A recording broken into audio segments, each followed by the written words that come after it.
So hello everyone, তোমাদের সকলকে study and blogs YouTube চ্যানেলের নতুন আরও একটা সেশনে স্বাগত জানাচ্ছি। তো ফ্রেন্ডস, তোমরা যারা যারা upcoming TPSC combined election inspector এক্সামটাতে বসতে যাচ্ছ, তোমাদের কিন্তু ভ্যাকেন্সি কিন্তু আরও বাড়বে, যে কারণে এক্সামটা পোস্টপন্ড হয়েছে। তো এখন থেকে আমরা আমাদের এই চ্যানেলটিতে টিপিএসসি কম্বাইন্ড ইলেকশন ইন্সপেক্টর এক্সামের জন্য আমরা কিন্তু রেগুলার বেসিসে কন্টিনিউ সেশন বা ক্লাসেস কিন্তু চলবে। তোমরা যারাই এই এক্সামটা দেবে, তোমরা অবশ্যই আমাদের চ্যানেলটাকে সাবস্ক্রাইব করতে পারো। তো আজকে আমরা এই টিপিএসসি কম্বাইন্ড ইলেকশন ইন্সপেক্টর এক্সামের যে প্রিভিয়াস ইয়ার তোমাদের যে কোশ্চেন পেপারটা ছিল, তো সেই কোশ্চেন পেপার থেকে আমরা যে পলিটির পার্টটা আছে, এখান থেকে যে প্রিভিয়াস ইয়ারের যে টোটাল 15টা কোশ্চেন আসে এক্সামে অ্যাজ পার এ সিলেবাস, তোমাদের কিন্তু পলিটিতে কিন্তু 15টা কোশ্চেন আসবে। তো আমরা আজকে এই পলিটি পার্টটা থেকে তোমাদের এই 15টা কোশ্চেন সলভ করাবো। তোমরা অবশ্যই ভিডিওটা স্কিপ না করে শেষ পর্যন্ত দেখতে থাকো। And if you like the content of our channel, তোমরা ডেফিনেটলি আমাদের চ্যানেলটাকে সাবস্ক্রাইব করতে পারো। তো এখন থেকে আমাদের এরকমভাবেই তোমাদের সিলেবাস ওয়াইজ যতগুলা সেকশন বা চ্যাপ্টার আছে, আমরা কিন্তু রেগুলার বেসিসে যতটুকু পারি আমরা কিন্তু কমপ্লিট করিয়ে দেওয়ার বা তোমাদের প্র্যাকটিস কিন্তু রেগুলার বেসিসে চলবে। ঠিক আছে, তো চলো আজকে সেশনটা আমরা শুরু করছি। তো আজকের ফার্স্ট 21 নম্বর কোশ্চেনটি হলো, in India who accords recognition to the various political parties as national or regional.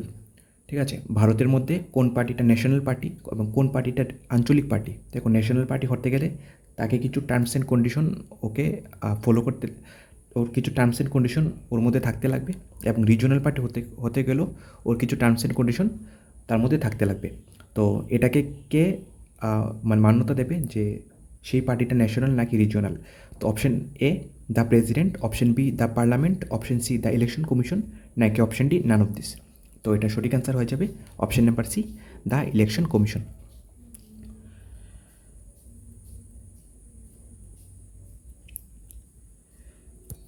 Next 22 নম্বর কোশ্চেনটি হলো, in India which of the following does not fall within the preview of the election commission.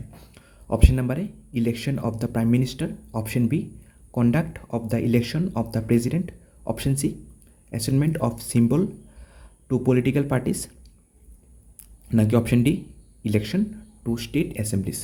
তো এটা যে সঠিক answer সেটি হয়ে যাবে option number A, election of the prime minister. Next 23 নম্বর কোশ্চেনটি হলো, at what level does panchayat samitis exist in India. Okay, option number A village, option B block, option C zila, নাকি option D none of this. তো এটার যে সঠিক answer সেটি হয়ে যাবে অপশন নাম্বার সি, জেলা পরিষদ। ওকে, তো নেক্সট চলে যাচ্ছে 24 নম্বর কোশ্চেনে। নেক্সট 24 নম্বর কোশ্চেনটি হলো, how many schedules are there in the constitution of India. ভারতের সংবিধানে টোটাল কতটা শিডিউলস আছে? Option number A 12, option B 13, option C 11, নাকি অপশন ডি 14। তো এটার যে সঠিক অ্যান্সার সেটি হয়ে যাবে অপশন নাম্বার এ 12।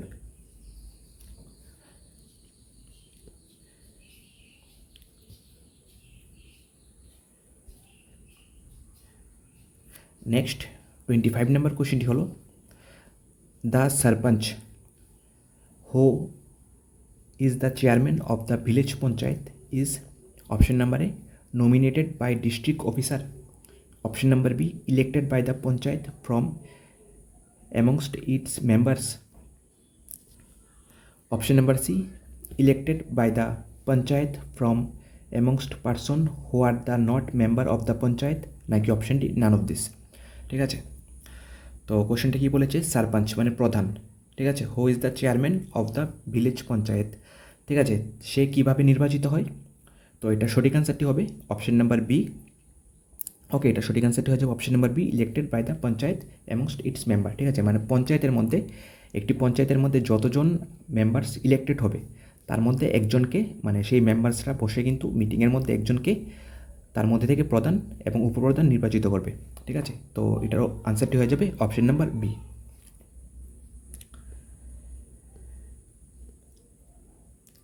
নেক্সট 26 নম্বর কোশ্চেনটি হলো, which article of the constitution empowers the parliament to create new states, alter their boundaries, even their names. ঠিক আছে, সংবিধানের কোন আর্টিকেলটি? Okay, option number A article 4, option number B article 5, option number C article 3, নাকি option number D article 17?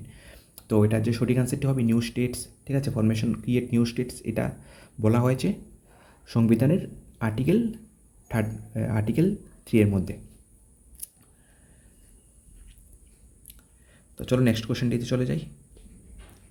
ওকে, next 27 নম্বর কোশ্চেনটি হলো the schedule of election for the panchayat is decided by, ঠিক আছে, পঞ্চায়েত ইলেকশনের যে শিডিউলটা বা তারিখ এটাকে যে ডিসাইড করে সেটা কে করে? Option number A the election commission of India, option number B central home minister, option number C the state government, নাকি option number D none of this? তো এটার যে সঠিক অ্যান্সার সেটি হয়ে যাবে option number D none of this. তো এটাকে করে স্টেট ইলেকশন কমিশন, ঠিক আছে, তো এটা অপশন নাম্বার ডি হয়ে যাবে নান অফ দিস।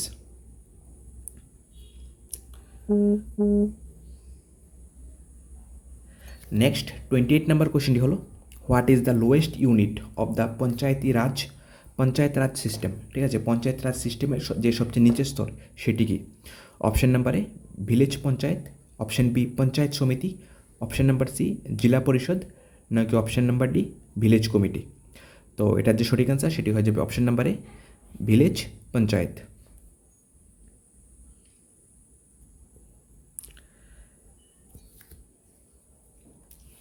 ওকে, নেক্সট 29 নম্বর কোশ্চেনটি হলো ওকে, তো নেক্সট 29 নম্বর কোশ্চেনটি হলো the panchayats were given constitutional status by, option number A 72 amendment, option number B the 73 amendment, option C the 74 amendment, নাকি অপশন ডি 86 অ্যামেন্ডমেন্ট? তো এটার যে সঠিক অ্যান্সার সেটি হয়ে যাবে 73rd অ্যামেন্ডমেন্ট, ঠিক আছে। 73তম সংবিধান সংশোধনের মাধ্যমে কিন্তু পঞ্চায়েতের স্ট্যাটাসটা কিন্তু দেওয়া হয়, এবং এটা কত সালে করা হয়? এটা করা হয় 1992, ঠিক আছে, তোমরা সন্ট লিখতে পারো 1992 এত সালে কিন্তু এটা কিন্তু এই অ্যামেন্ডমেন্টটা কিন্তু 1992-তে করা হয়। আর যে 74 অ্যামেন্ডমেন্ট এটাও কিন্তু তোমাদের সিলেবাসে আছে, খুবই গুরুত্বপূর্ণ তোমাদের এক্সামের পয়েন্ট অফ ভিউতে। এটাও কিন্তু তোমাদের সেম বছরই করা হয়েছিল 1992, ঠিক আছে। 73 অ্যামেন্ডমেন্টে দিয়েছিল তোমাদের পঞ্চায়েতের স্ট্যাটাসটা, আর 74 এটা দেওয়া হয়েছিল তোমাদের যে আরবান লোকাল বডিস এর স্ট্যাটাসটা। ওকে, তো এটা সঠিক অ্যান্সারটি হয়ে যাবে option number B 73rd amendment.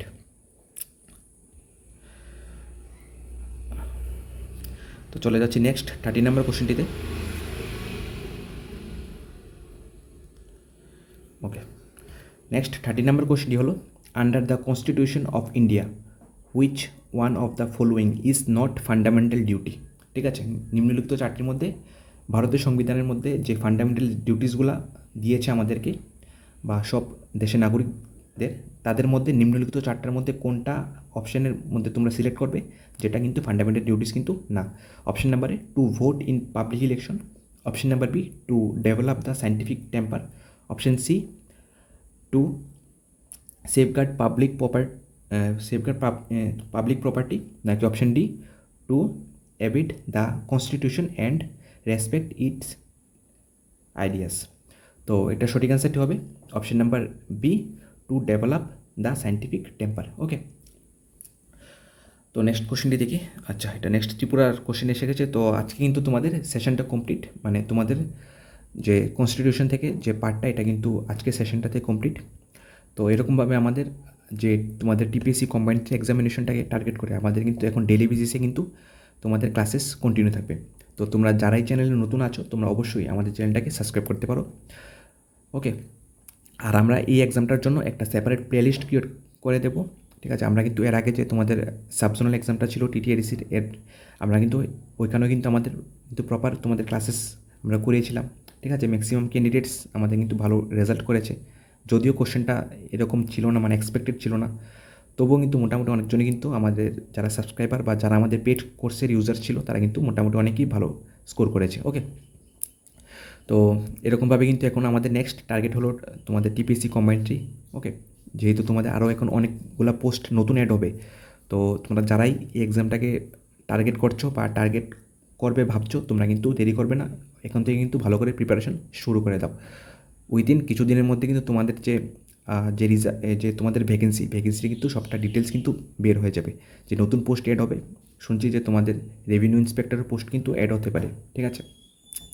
Almost কতগুলা পোস্ট অ্যাড হবে এটা এখনও শিওর না, কিন্তু মোর দেন 400 পোস্ট কিন্তু স্যাংশন হয়ে আছে, ঠিক আছে। এখন কতগুলা পোস্ট টিপিএসসি অ্যালট করে এটা কিন্তু এখনও শিওর না, কিন্তু এটা তোমরা উইদিন 1 মান্থের মধ্যে কিন্তু তোমরা একটা ডিটেল নোটিফিকেশন পেয়ে যাবে ভ্যাকেন্সি রিগার্ডিং। তো যারাই প্রিপারেশন করছো না বা করবে ভাবছো, তোমরা কিন্তু দেরি করবে না, এখন থেকে কিন্তু ভালো করে প্রিপারেশন শুরু করে দাও, ঠিক আছে।